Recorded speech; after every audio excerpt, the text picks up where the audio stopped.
I feel like it's karaoke night down in the basement. It feels weird because I don't have a buzz on. Yeah, what the Opie Anthony, Jim Norton, and Mary Weiland entering the studio. Hi, Mary. Hi. Welcome to the Opie and Anthony Show. Good. Pretty good. Hello. You got a new book called A Memoir of Drugs, Rock and Roll, and Mental Illness. And, wow. Yeah. You're being very open in this book, which is very refreshing. Isn't that nice? Talking about being bipolar, talking about heroin, talking about your ex, Scott. Mm-hmm. We're all big STP fans, by the way. Yeah, everybody should be a big STP fan. Yeah? They're awesome. They are awesome. Mm-hmm. Yeah, there were a lot of stories about Scott. Some true, some not, I guess. Yeah, but, a lot not true, actually. Yeah, I would gather. A lot of people would wonder, though, how far did it go? Because you'd always hear, like, every tour, oh, my God, what is Scott doing? He's screwing this up or that up. And obviously, you would know, so. I would. I'm the person to ask. Yeah. So you put it in the book? Yeah, a little bit. I mean, I wanted to have some fun in there, too. I don't want to put anybody into a coma. Right. The most important part for me was getting across the addiction and the bipolar and hopefully being able to help somebody, but I want to have fun, too. Yeah. How did you meet Scott? I hear you were a model, right, in L.A.? And Scott Weiland was actually your driver? Yeah, when I was 16, I didn't have a license, and you can't get around L.A. without a car. And a friend of mine said, I know this guy. He's in a band. He's looking for a day job. Jesus. So I paid him $8 an hour. A lot of people think it was like he was my chauffeur driving me in a limo, but it was just this old beat-up Chrysler that used to ruin all my shoes. It was leaking all the time. Yeah. Yeah. And then you hired him for $8 an hour, and I believe, if I read this correctly, then the band got discovered a mere few weeks after that, right? And no more Scott Weiland. Months, I think it was maybe 3 months, and then he got a deal. And he said, well, I can't drive you around anymore. I'm going to be a big rock star. That's right. I would have, too. Right. How long after that did you guys, realize that you wanted to date? 2 years. Or did you reconnect? Well, what? 2 years. She was 18. I was emancipated. So give the man some slack. Oh, no, I'm just saying. Hey, believe me, nice. you ain't catching any flack from me on that subject. You only knew. Yeah, no, I knew. The minute I was introduced to him, I said, I'm going to marry that man. Wow. But how much longer before you started dating? Well, we hooked up about a year later in London and always kept in touch. And then he married his longtime girlfriend for a minute. And then For a minute, yeah. I could understand why it was a minute for her. Oh, and really? That was a rough time for him. Right. And we hooked up again. We reconnected after that. Now, were you doing heroin when you met Scott? No. Did he introduce you to the heroin? Yeah, he did. I mean, I was no angel. Right. Yeah. Jimmy's a very sweet boy. Isn't he sweet? I just feel that a guest should have water in front of him. Yes. That's my I've motto. been spending so much time talking about myself. Not only am I over myself, but I need water. That's what I provide. I'm horrible in bed, and I don't make a lot of money, but I'll give a beverage to any woman who asks for it. You're kind. This book is a great read, but so Scott introduced you to heroin. Can you talk about that a little bit? Yeah. Like I said, I was no angel. I had already discovered Coke and Jack Daniels. And good combination.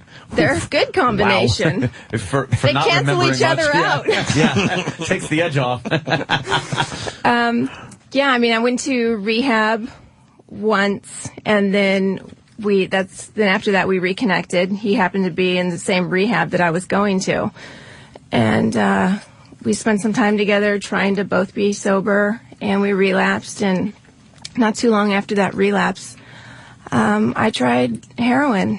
And honestly, the reason why I tried it, I thought it was going to be a one-time gig, and I was so in love with him that I wanted to understand why he would turn his life over to this and, let it disturb his career and music that he loved and family. And I didn't understand, and I wanted to experience that so I could understand. And did you understand after taking I heroin? Sure did understand. Okay, now I can see. I understood him immediately. It took about 15 seconds to understand. Wow.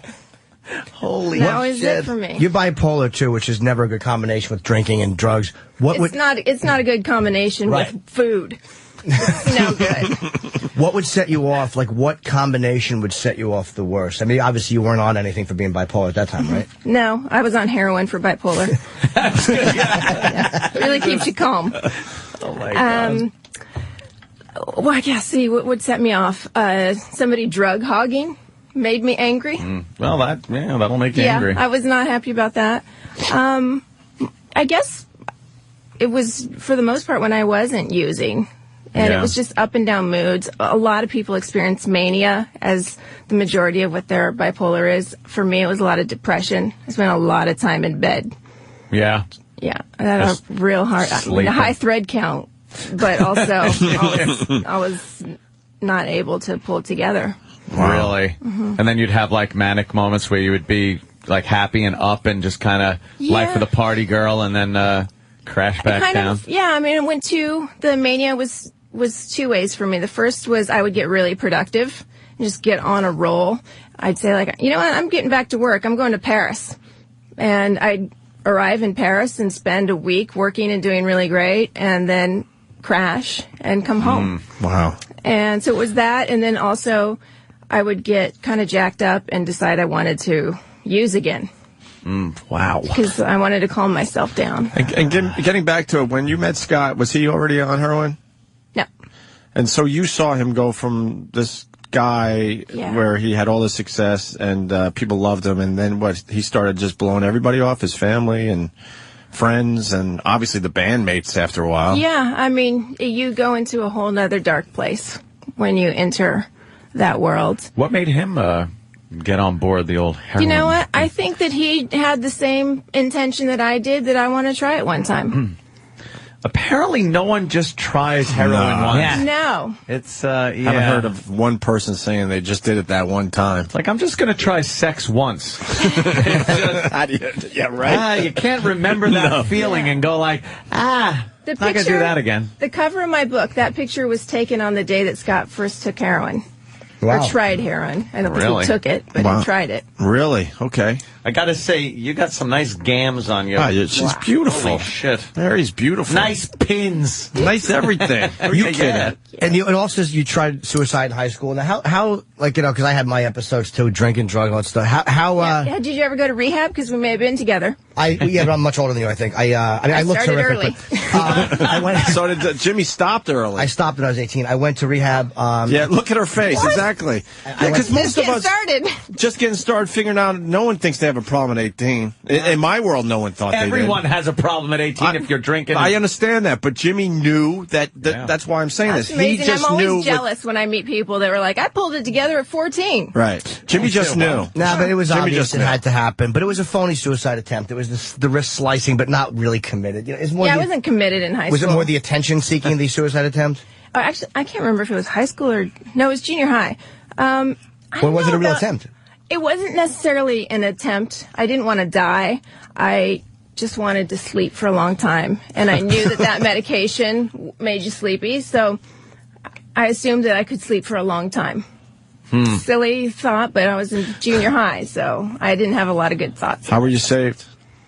I was in class, and my science teacher knew something was wrong. She sent me to the nurse's office. They figured out something was wrong with this girl and sent me to the hospital. Wow. That gives you some rep in school when they got to drag you out of, the ambulance. Yeah, actually, I got my rep in school when police came and arrested me and took me to juvenile hall. Nice. What was that about? That had something to do with your mom, right? Or your mom's boyfriend? Yeah, my mom had started dating this guy that was he was a fucking jerk. And why was he a jerk? Was he abusive, or was he just verbally abusive, or physically? He came home one day, and I can't remember what the circumstances were, but he picked me up, like, over his head, threw me to the floor. And I went to the hospital. I was fine, but I told my counselor at school they have to report it. And police came. They talked to me. They went and talked to him. Of course, he said that I was threatening him with a knife and chasing him, and he was defending himself. And so I was arrested for assault with a deadly weapon. Wow. And your mom took the boyfriend's side, obviously. You know what? She wasn't there, so she didn't know what happened. But I mean, But she should listen to her side. daughter, no? Well, here's the deal. I was a rotten teenager, and so you could have actually done that, like as far as no, actually, I wouldn't have done that, but she thought like they were going to send me to juvenile hall, like drive me by and freak me out. Yeah, she didn't realize that I was going to get an outfit and stay. You know. Yeah. So must have looked fabulous on you. Oh, it was gorgeous. It was gorgeous. It was like a bra. Felt like it was made out of styrofoam cups. Right. I love that. It was a good look. It was a really good look. So you went to juvenile hall, and being bipolar, and I don't think I am. I don't know. Everybody is. Yeah, it's possible. I was about to say that. I have no doubt I have a little of that in me. Yeah, you're fucking quadpolar. But you and Scott was also bipolar, and it's like it's never a good combination. That's a bad recipe, you think, Jimmy? Sometimes it's a bad recipe. Sometimes it's a good recipe, because if one's up and one's down, or one's up and the other one's fine, you can, hold hands through it and get through it. Right. But if you're both bananas at the same time, not so good. Well, you ended up burning his clothes and a bunch of things happened. But I mean, yeah, clothes burner. Mm-hmm. How many years were you married to Scott? 9. You were married 9 years. Yeah, 18 years and then 9 years married. Wait, 18 years. Since we met 18 years ago. Yeah. Wow. And you were married 9 years. Was it just And by the way, that's like 20 years in LA years. Yeah, I'd imagine. 9 years? Yeah, that's a long time in LA years. Exactly. When did it really start going bad, the marriage? Well, we struggled a lot and then had a lot of amazing runs. But just kind of towards the end, we took two different paths, You start out when you get married on the same road, and as you get older and have kids, and you make different choices. And this time it was better for us to kind of go our own way. Have you stopped using? Oh, yeah. I haven't used drugs in like 10 years. I like to call it a decade because that sounds good. Sounds like a long time. But I only stopped drinking about 2.5 years ago. Okay, so you got sober 2.5 years ago, for real. Okay, cool. Yeah. How about, do you know if he is or you don't know? I don't know if he's sober, but we spend a lot of time together and he's always fine. I don't know what he does in his off time. I really doubt that he's using drugs. I don't know if he's drinking, but... You still spend a lot of time together, though? Like, dude, we lunch. Really? We go on family vacations. We hang out with the kids all the time. How many kids did you guys have? 2. Two kids. Yeah, together. okay. Do you think if it was, it's hard to be hypothetical and stuff, but do you think if it wasn't for the kids that you would still have some kind of relationship, talking, like friendship thing going on? Well, I think we would have needed time and then probably reconnected. And I mean, we were friends for years prior to getting married. Yeah, so. but sometimes marriage could sure fuck that up. No, divorce fucks that up. Yeah, that's true. Okay, good point. So you go on family vacations and stuff. Now, is he with somebody else? Are you with somebody else? And is that awkward for your new partners? You know what? Well, we both date. And we will literally go to lunch and talk about dating. Like, oh, I don't know if she's good for you. You might want to reconsider. That doesn't bother you? It's like Jerry and Elaine. Yeah. I mean, we're not Bruce and Demi. That's not who we are. We're not like all hanging out, happy family. Sure. But, we both date and, give each other our feedback on whether or not we think we've got good choices going or just a dead end. It was really weird at first. Yeah, bet. I want to go back to the clothes burning, because Ann had an incident, too. Oh, yeah? Let me hear yours. Yeah, good, Fire. clothes burning thing. It wasn't my clothes, though. I didn't do my clothes either. I wouldn't touch my wardrobe. No, it was, I didn't burn the clothes. The girl burn yours? Burnt another girl's clothes. See, there's a whole a friend of a friend of a friend involved in that one. There was a little incident. See, she that might opened have up happened. a door, a closet door in my house, and there happened to be a girl standing there. Not a good hiding spot, and not under the bed. You need to work out a new spot. It almost happened like it was the DEA busting into the house. I really didn't have time to stash the goods anywhere. Yeah, you can't flush a girl. No. Karen! We needed that girl! They were gonna find her! No, so, and then the original girlfriend, comes back and grabbed that girl's clothes and threw it in the fire pit and a little lighter fluid and Yeah. Burnt it up. As my police officer friend apparently videotaped it. Why he did that, I'm still trying to figure it out, but yeah, that was my clothes burning episode in my backyard. There's still, I think, if you look close in the fire pit, you'll see some underwires. Oh, nice. Some bra underwires. They're still in there. Just little metal. Certain things are hard to burn. Yeah, Shoes, zippers. take some time. Yeah, you know that for a fact. Yeah. What made you do it? Like, what happened that you said, I'm just burning all of his shit? Well, that was the day that I had my big manic episode. That I've never had one, as crazy as that, and I really just couldn't control. I had my thoughts of what to do, and then I had my true self going, yeah, not a good idea, but I couldn't stop what the other part of me was suggesting. Shit. But what set you off? Was it something he did? Yeah, I mean, I knew something was wrong with me, and I was freaking out. Something is wrong with me. Please help me. Please help me. Please help me. And Scott just thought, you know what? You're a spaz. You are a spaz. You need to chill out.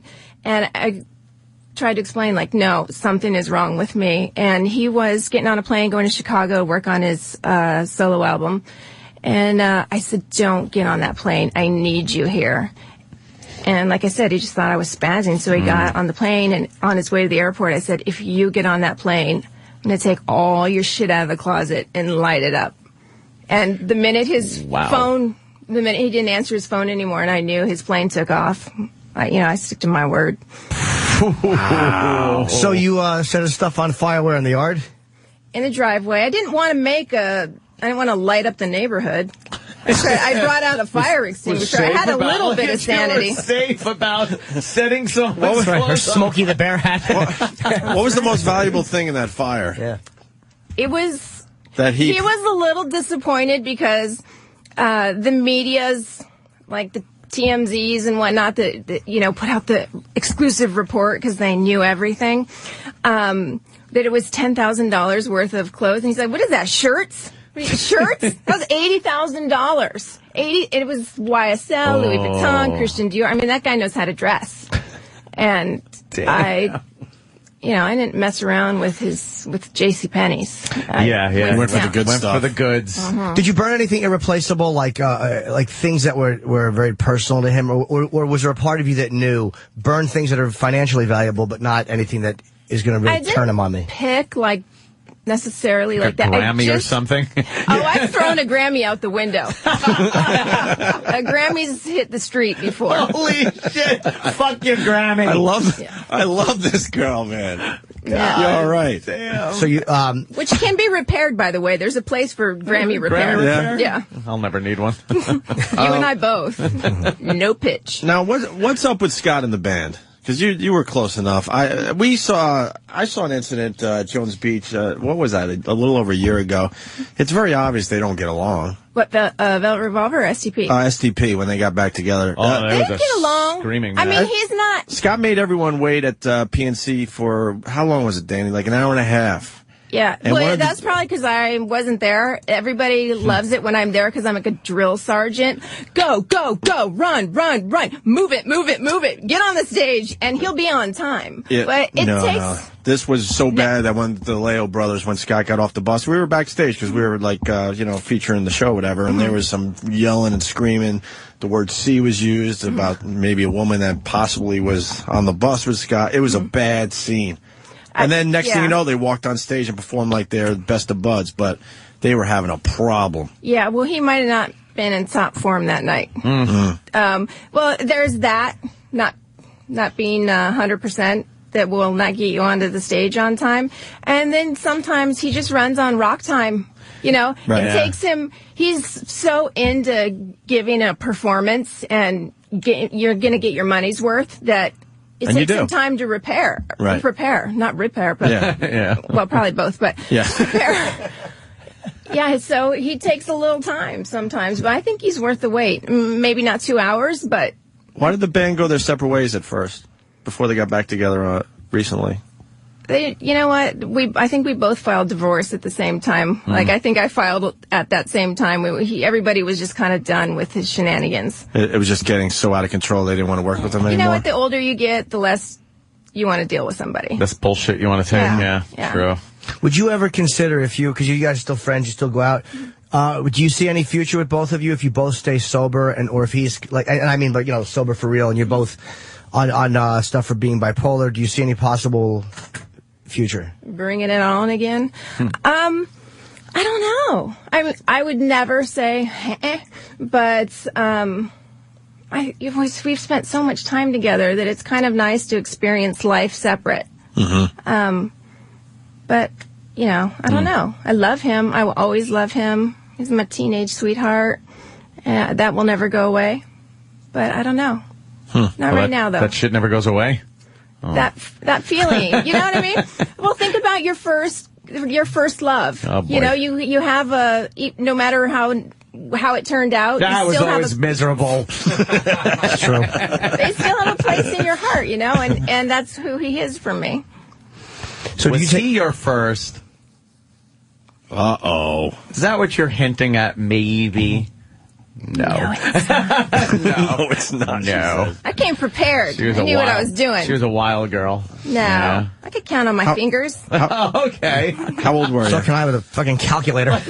Not different girls have something. Abacus? Well, if you count free ones, I can count on one hand. Some people don't count, though. How old were you when you lost your virginity? My mother listens, for crying out loud. I don't want her to be frightened. She listens to the Opie and Anthony But show? I will tell you this. I didn't kiss anybody until I was in high school. Oh, wow.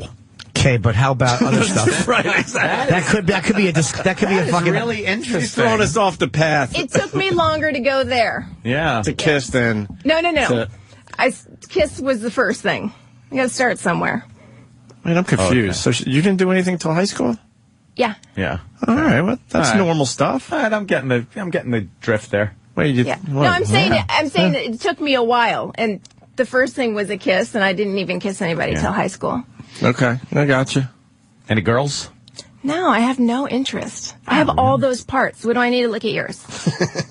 Because they're pretty good. Yeah, they're pretty good to look girl at. parts rule. But guy parts are a fucking good time. Not to me. Well, that's how I feel about girls. We're going to have to agree to disagree on that one.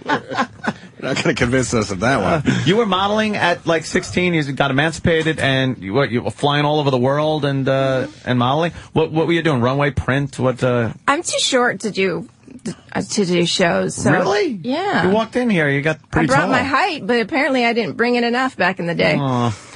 Yeah, not a problem because I have stage fright. So. Oh, really? Really bad. And You anxious? Do you have anxiety too, along with like bipolar? Only if I'm on the radio.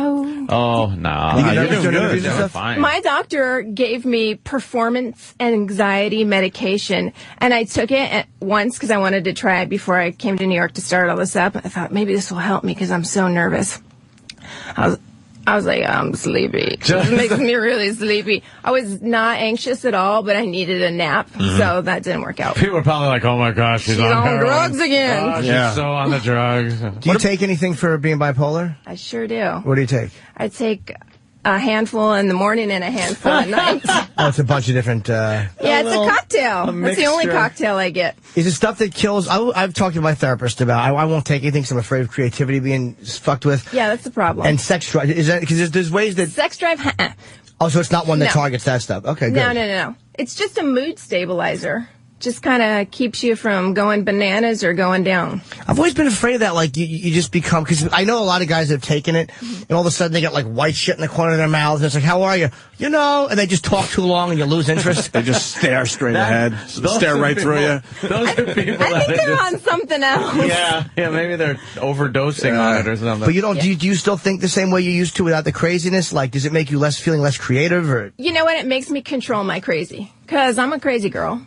Yeah. That's just part going to of be who you there. are, yeah. That's just going to be there. But when I get a crazy thought, now I know, like, you don't want to do that. What's a crazy thought that would just hit you that you know is not rational?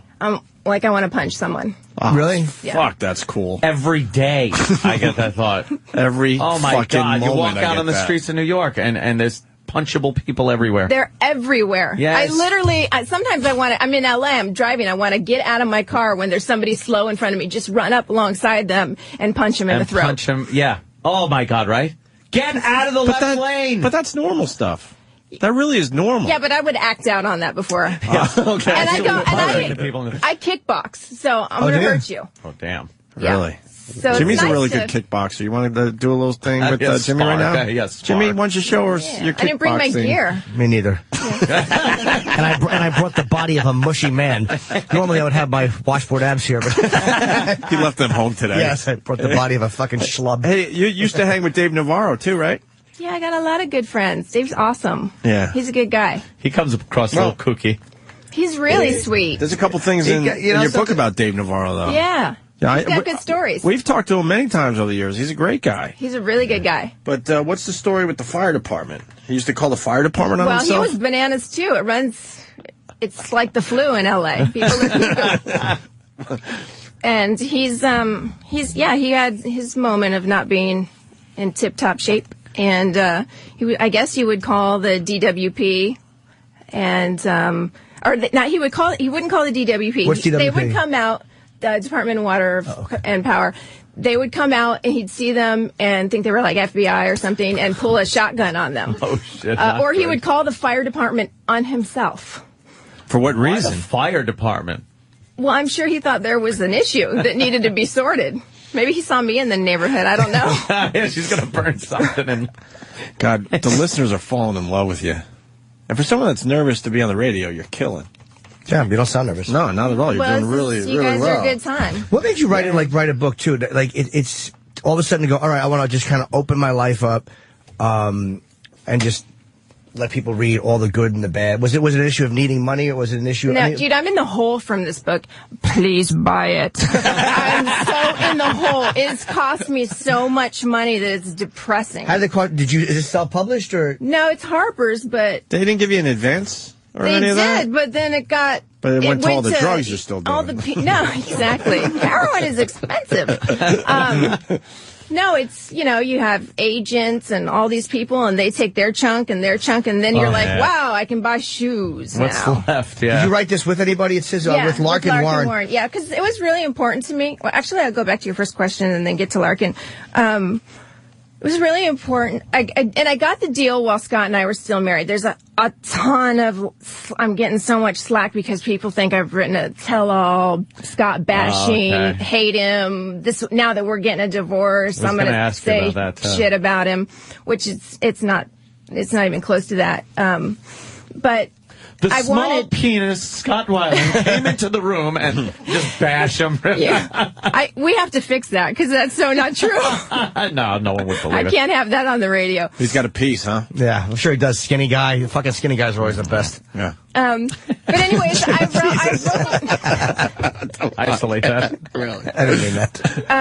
But I wrote it because after I was diagnosed with bipolar, I started reading all these books about other people and that they had bipolar, and it was so much mania, and they did all kinds of, they were fucking everybody and doing all kinds of crazy shit, and I was thinking like, yeah, that's not me. I had so much depression, so I wanted to write my experience because I imagine there's got to be somebody else that wasn't out on the street selling it, and I thought maybe they could relate, and also the addiction part, and it's awesome to know that you can recover from it and you can be happy and lead an awesome life. And, there's so much hopelessness.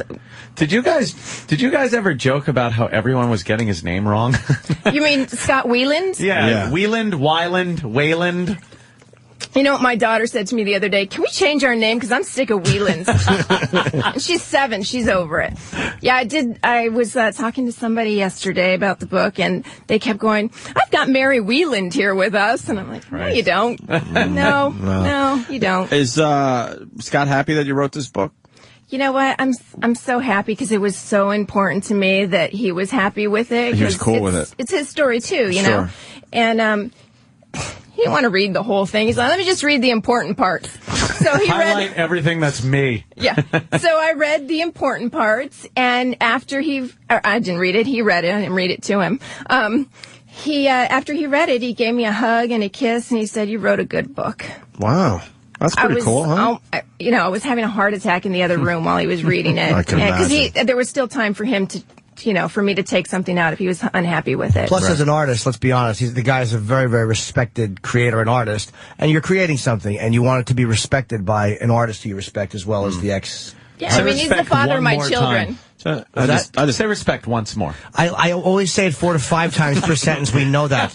It's a minimum. fucking love what he does. Can you start spelling it, too? I have my Aretha moments. I'm not necessarily bipolar, but occasionally we all think we're ladies, don't we? The other thing, I mean, we've almost covered everything, but I didn't know that Scott's brother, Michael, died. Yeah, isn't that so sad? That's really sad. When did that happen? He was on heroin too, Michael? He dabbled in some different things. He died of an overdose, right? Yeah, I mean, technically, I'll never get the diagnosis right. I've written it in there, but he had a heart issue, and because he used drugs, the heart issue is what killed. Yeah, right. What killed him. And how long ago was that? It was just before I lit everything up, so that was a good year for Scott. Wow. Yeah. And you say in the book, I believe, he never really got over that. I mean, that's a tough one to get over. He's not over it. I wouldn't, I don't know how I'd get over my brother dying. Yeah, of course. I have no clue how that would happen for me. Right. Is there anything you regret? I mean, we all look back and have moments and you don't regret life, don't regret the past or want to close the door on it. But is there anything you look back on that you're like, oof, like I kind of wish that was different? Yeah. There's a lot of stuff that I wish was different, but yet at the same time, it's all good right now. So I don't know if my life would be awesome if it just started out. What is something that you would like to change? Well, I'm going to school right now to be a certified drug and alcohol counselor. So I'd like to get through that and actually complete it. Well, they have the best drugs. Jesus. Well, you know how to use them the best. I'm actually going there to learn more. Yeah. What do you got in your pocket? Oh, and Before you we asked talk, me about empty your pockets. You asked me about Larkin, and it was really important for me to have her for 2 reasons. One, I've never written a book before, and I needed some guidance. And the other thing is I wanted to make sure that, what I wrote, and I worked with my doctors and a therapist, that the information on bipolar and addiction was accurate. Oh, right, yeah. But you also got to pay somebody. That's what I was saying. Is you talk about the advances. You got to pay 15% to a book agent. You got to pay 10% or 15% to a manager or an agent, and plus you got to pay somebody who's helping you write. That's where the money goes. Do you take responsibility? So basically, I'm on food stamps right now. I need help, please. Yeah. Everyone's got to buy this book, please.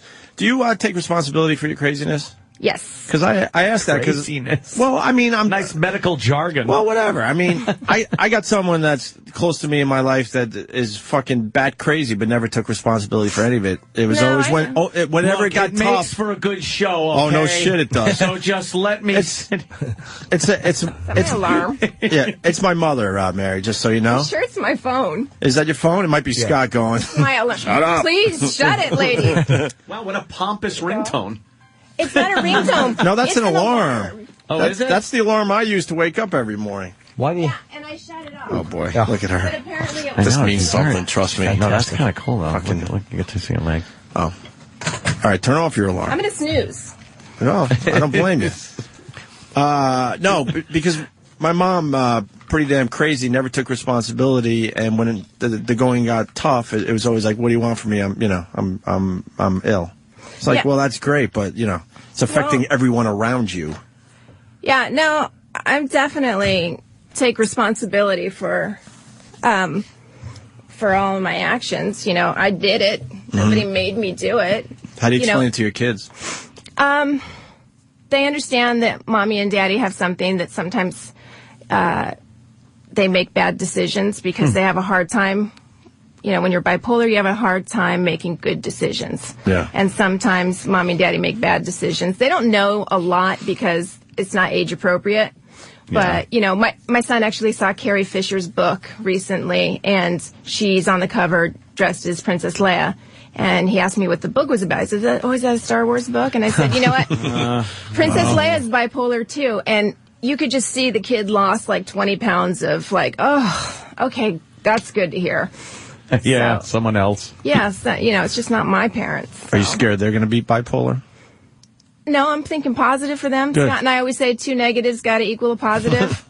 And that works out in math. I'm hoping it works out in childbirth. Fucking funny, man. But at the same time, if, God forbid, they were ever to go down the roads that Scott and I have, the difference between us and them would be our parents didn't know anything.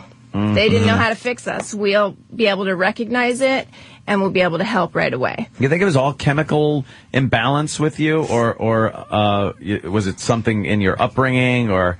I had a lot of chaos in my childhood, but I think I handled it pretty well. I honestly sometimes you think you did, and then like later on you realize, this room was filled with people that had chaos in their upbringing. We are hard. Filled.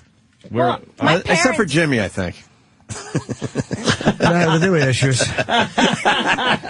No issues whatsoever, which is an issue if you have no issues. Yeah. There was so much chaos in my family, and so much in Anthony's, and Jimmy has shared it as well. Yeah. Yeah, I mean, my parents were 18 and 19 when I was born. Wow. Not the strongest level of parenting skills, but they did a good job. They did a pretty good job, and you do better when you know better. And I'm not mad at anybody. I love opening a book, too, and just seeing what's the first thing you read. Like, sometimes it's just interesting to see where you wind up. So I happen to open Mary's book, and I think it's page 158. First thing I read. And then there was the modeling trip where I got cripplingly drunk at an airport bar in Atlanta and surfaced at a Coke party in New York City. Cripplingly drunk. That's how you know a book is going to be really interesting, when the first fucking thing you read is a blackout that covers, I guess, at least a plane trip. Yeah. I'm surprised I remember that. There was a layover, which I didn't used to do well on layovers or late delayed flights, because there's always a bar sitting next to your gates. I'm like, well, I'm going to waste some time. And then they're like, it's another hour. It's another hour. Oh, I'll waste more time here at the bar. And I made a lot of friends at the bar. Did you ever miss a flight? Yeah. And I made a lot of friends, and I was in coach, and they were all in first class, and they traded their seats for the people that were around me in coach so we could keep it going. They gave up their first class. That's how you know a woman is fucking hot. All right. Yeah, Yes. That's because you're hot. That's what... None of us are getting that deal. I've actually had the airline remove me from first class because I was visually unpleasant. A more attractive person in coach that they wanted to bring. Yeah, they've actually given me the fucking 2 seats in coach for someone with a better jawline than me in first. Wow. Yeah, Scott and I've been removed from a plane before. Oh, really? You have? Yes. For intoxication. Yeah, it's for what you would guess. Arguing, or was it being visibly drunk, or was it being disruptive? You know what? I don't even call it either of those. I just, spilled champagne all over his pants, and so he took off his pants because he got to air them out, and that's not a good look for first class. Yeah. I mean, he wore a blanket as a skirt, but still, not a good look. It's probably a good look for him. And we hadn't even, they hadn't even closed the door yet, and this is already... Okay, get out. We've Once had enough with again, you. by the way, Right? late plane. See, always the problem. Admirals Club. Yeah. Admirals Club. What airline is that? It's not United. No. It's American. American. Oh, is it? Yes. United is the red carpet club. Well, you made me just get Continental, so I go to the President's Club. Yes, I love all these important names just to sit there and eat crackers where they fucking make you shitty flight weight and flat Diet Coke. It really is the truth. President's Club eats my ass. The President's Club. Great. And they got guards at the door, guards at the desk, guards at the stairway. Show your platinum card. Show your first class boarding. For what? For Melba Toast. Yeah, exactly. And a fucking bag of chips. Well, free goodies, an apple. A watered down fucking thimble full of Bloody Mary, It too. just stinks. Could you tell us one good heroin story? Whether I'm sure I can. How about one that just sticks out in your mind? Whether it's just you with somebody else, you and Scott, I don't care. Just one that really pops in your mind. Oh, God. There was one time when we were at home, and we'd spent a lot of time in our home, and Scott was drug hogging, and I got very upset about it, so we got into a huge fight, and the neighbors called the police, and we were leaving to go downtown to replace his drug hogging, and the police showed up, helicopter, whole thing, and they had us in handcuffs. And I thought, fuck, man, I gotta talk my way out of this. And I had the worst dry mouth ever. And there was a Gatorade sitting 2 feet away from me, and I'm like, can I please have a sip of that Gatorade? I want it. So I got to talk my way out of this, and I don't know how I did it, but I talked our way out of it. Did they give you the sip of Gatorade? They didn't give it. They're like, I'm sorry, ma'am. wrong I'm sorry. with them? Give her the Gatorade. They wanted to hear a talker Cottonmouth. They probably did. Funny. Yeah. Gee, that was some crazy. my lips were not wanting to prowl. Hey, this is just not what it looks like. You know. Were you guys scared you were going to OD? Or where that doesn't really cross your mind when you're in that state? No, I wore a heart rate monitor all the time. Holy shit. What? Really? Because we would shoot speedballs, and it's coke and heroin together. And I didn't want to kick it, so I wore a heart rate monitor, and every time I would shoot up, I would watch the watch. It's like a tack. You didn't want it to go in the red, you blow your engine. Yeah. And I would just watch it and be like, oh, I'm good. And wow. That's fucked. yeah, and I always had... So fucked. That is so fucked up. I always thought I was very safe junkie, and so I would have 911 on speed dial right next to me, my heart rate monitor on. Every day I would drink 1 Gatorade and have a power bar to keep my nutrients. Just want to keep it... Always good when speedballing. Yes. You don't want to get parched, number one. Sure. It's a good plug. And you don't want to hear your stomach growl. You're having a good time, you know. Damn, you were in it pretty good. What music would you guys listen to?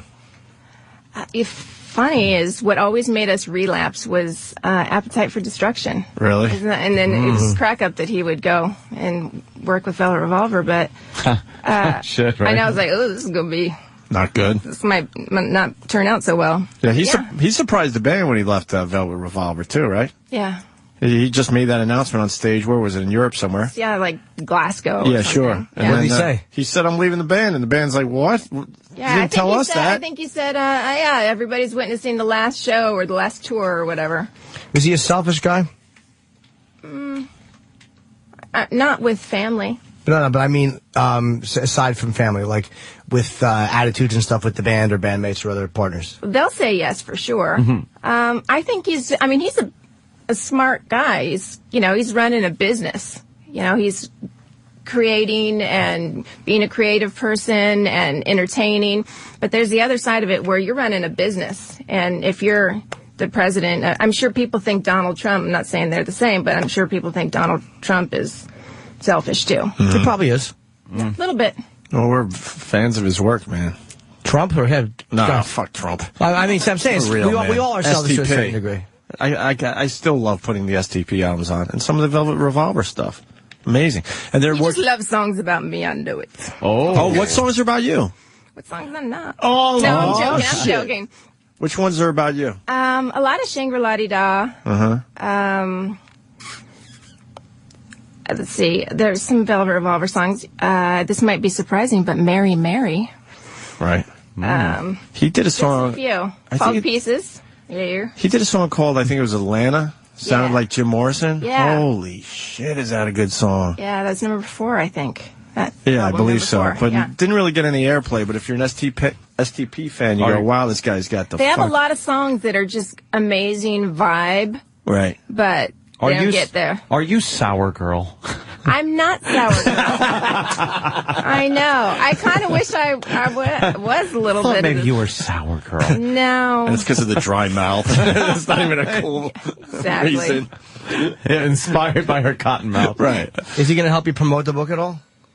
I don't really want him to. Oh, you don't want him to? No. It's her thing, right? Yeah, I don't want to ride on his name. I mean, I already have his last name, you know. Right, so right. that should do it. And I want to feel like I did something and I helped people and I, played my part. 10 years later, like a decade later of being clean, do you miss? Do you ever get an urge and go like, oh, that was pretty good? Not really, but I joke that once my daughter's in college, I'm done. I'm back on. Oh my God! Don't joke. Oh no, little reservation. Oh, those are bad. It's not going to happen, but every time they have a birthday, I'm like, getting closer. 1 year closer. I think I would start doing heroin at like 70. Why not? You know what? For real, why not? Probably feel better. What else do you got to do? Right, I'm not even Exactly. joking. Wait Why for not? your Meals on Wheels? Might as well be comfortable. If you can afford it and hang out, screw it. Put on your heart monitor. It gets up to like 8. She put on a heart monitor. That's the beauty of an addict. It's like, as opposed, like if you ate broccoli and it caused all these horrible effects, you'd go, you know what? No more broccoli. But drugs is like, all right, I gotta have the heart monitor and 911. Okay, now I can enjoy. True. Yeah, Scott, that wasn't Scott. Scott was just... Scott would just go with it. He was just winging it. I was like, we can't wing it. We got to put Figure this this show shit out. together. Set This up is camp. Right. Yeah. You probably saved his life with with everything you were doing to set this whole thing up. Who knows? Hey, is the band healthy?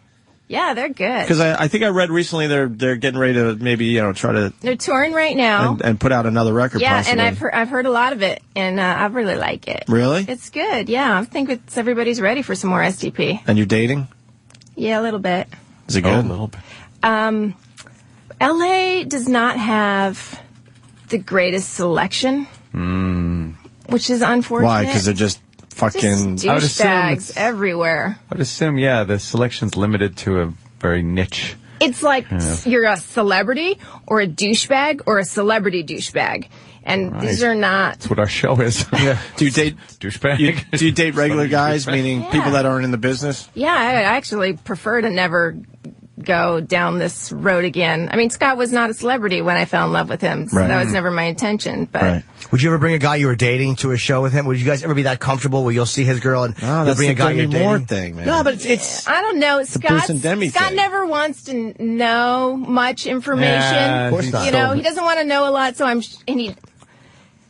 we can talk openly, but he doesn't want to meet some guy. You don't want to see a face. You don't want to hear details. Yeah, but you know what? His ex-wife, she has gone to shows where she's brought her new husband and stuff. That's weird. You talked to her ever? No, I've not since I was a kid. Right. Yeah. You ever go on a date with a guy that goes, "Hey, why don't we go karaoke bar? I sing pretty good." Or does an STP song embarrassingly bad? Sometimes people don't know. I don't say anything. I just show up. I went on a blind date like a year and a half ago. I'm like, hey. And this guy you wanted to talk about music and stuff. He's like, yeah, I'm a big STP fan. And shit. I was like, really? Me too. Yeah, I could tell you a thing or two. I like the STP. No, I bet I'm a bigger fan than you are. Well, did you ever fuck him? A little off track, but there's two voices I love. It's your ex-husband and Lane Staley. You ever meet Lane? No, I saw Alice in Chains at a tiny club in Milan in the early 90s. It was an amazing show, but I never met him. I know Jerry Cantrell really well. He's a really cool guy. Yeah. I like him a lot. He comes around every once in a while. We he should come around a lot because he's cool. I like him. Right on. Yeah. I think we did it. Is the we got book to get her out out of here. now, Mary? It's out now, or is it coming out? It's out now, supposedly, although I have friends and family that are like, yeah, I went to the store, it's not there. Well, I'm sure There's no way to sell books. They should be there. The book should be in the bookstore. I got to tell you, I read a lot of rock books, and I went through this pretty heavily, and it's a great read. It really is. It's refreshing because you're honest and very open in this book. You're not really holding back much. No, you know what? Some people live behind a smile and denial, and I don't see the point, really. That's not how I grew up. I grew up with a family that was like, whoa, this sucks. Whoa, I made a mistake. There's some wow moments in this book. You're going to be like, your mouth's going to be open like, what the fuck? The heart monitor. Okay. I don't even know if I wrote about that. Maybe. I didn't see it, the pages I read, but you said it here today. What do you got, Ant? I'm just looking at a picture of, I guess, you and your dad in 1978. And you like that? Your dad looks like he has to get up and go to high school. He did, actually. He did have to get up.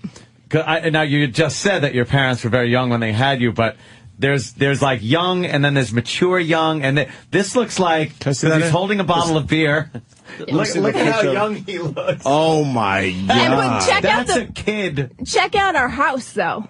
Seriously, it looks like the set of Roseanne. It's so messed the paneling, the wood paneling, and we lived in some interesting homes. Really cool pictures too. I love a book with pictures. I know. Fucking 41, and I like looking at pictures. You know what? I wish I just put out a coffee table book. They don't sell well. Problems. They don't sell well. Metallica did one. They don't sell well for some reason. So you're probably smarter to put. Yeah, I have a picture in there that's the day after I first slept with Scott.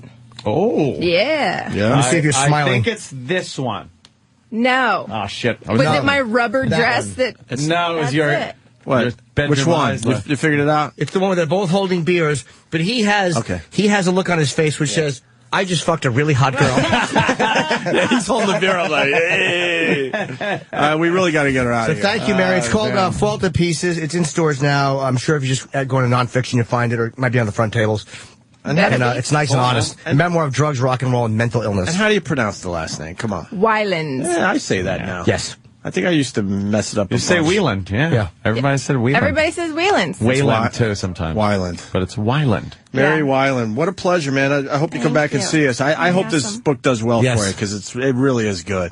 What's the name of the book again, Jimmy? It's called Fall to Pieces. Fall to Pieces? Yes. A memoir of drugs, rock and roll, and mental illness. All right. Yeah, let's take a break. I'll get you. Yeah, right on. Thank you. Opie and Anthony, Jim Norton. Man, that was a lot of fun. Yeah, she was great. Yeah, she was really nervous to do our show, Mary Weiland, and they weren't sure they were going to book her on our show. See, we can handle some guests the proper way. She did our first radio interview yesterday, apparently. Wow-wee. Belladonna's in studio. Giving Jimmy a nice little greeting. Wow-wee, are we happy. Hi. Hey, really fast before we get to Belladonna, just want to tell everyone that Mary Weiland gave us all chocolates. Yes. Yeah. She is nuts. I love her. Which I am not going to eat. No? Why? I don't know what they're fucking putting them in our pockets with dope. No, I'm trying not to eat chocolate. Was there a little note that said, "Welcome to the world of heroin"? Yeah. In here? They frightened me. I ate one. Are they good? We'll see what happens. Yeah, exactly. If you make it out the front door, maybe I'll regret giving mine. I should be peaking soon. These are really good chocolates. We just talked to Mary Weiland, who's, Scott Weiland's ex-wife from SDP. I was listening. Okay. Did you hear the heart monitor part? No. That was a fucking reveal today. They were her and Scott would speedball, and she was afraid, like any good health-conscious speedballer will do, that her heart was going to explode. So they put a heart monitor on, and she would just watch her heart tick. And 911 on speed dial. Whoa. And a Gatorade and a power bar. And she was set. That's intense. Yeah. And that's coming from Belladonna. I know, right? Well, you deal with a lot of the same kind of people that she was dealing with. I mean, and people in porn are very much like the rock. I mean, they kind of intermix. I mean, that's every rock star's dream, is to date somebody who's, does adult films. In the industry. Yeah. I like to call it. Yeah. Yeah. The business, yeah.